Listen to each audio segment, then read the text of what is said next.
Priatelia, v mojej obednejšej prestávke som urobila jednu vec. Ja som si vypočula lekciu číslo 16 a rozhodla som sa, keďže tu mám veľa začiatočníkov, ľudí, ktorí s januárom začínajú sa učiť nový jazyk, tak ja som tu 16 prerobila. Dobre, kúkaj.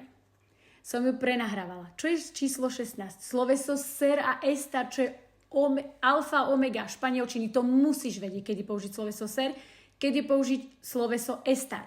Ja som to znovu nahrala, lebo som ti chcela pripraviť aj učebný materiál. Takže, ser a estar, písomná forma, už teraz si ju môžeš ísť vytlačiť a vypočuť do hodiny, ak aj si už na trošku vyššej úrovni opakovanie matka múdrosti. A vieme, že aj jednotky a dvojky stále robia chyby ser a estar. Vypočuť, myslím, že je to takto. Navyše máme na to aj videolekcie na Patreone detská, ale toto odporúčam. Proste toto, ak si vypočuješ, ja som ti to tak zhrnula, aj do tých učebných materiálov, že ty proste budeš vedieť, že keď sa ťa opýtam, bavíme sa o povolaní, budeš vedieť, ktoré použiť. Bavíme sa o tom, že polievka je horúca, budeš vedieť, či ser alebo estar.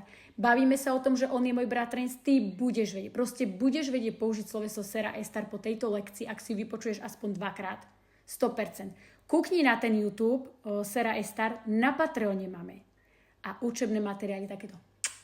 Odporúčam, španielčina sa ti posunie na vyššiu úroveň, takže utekaj študovať.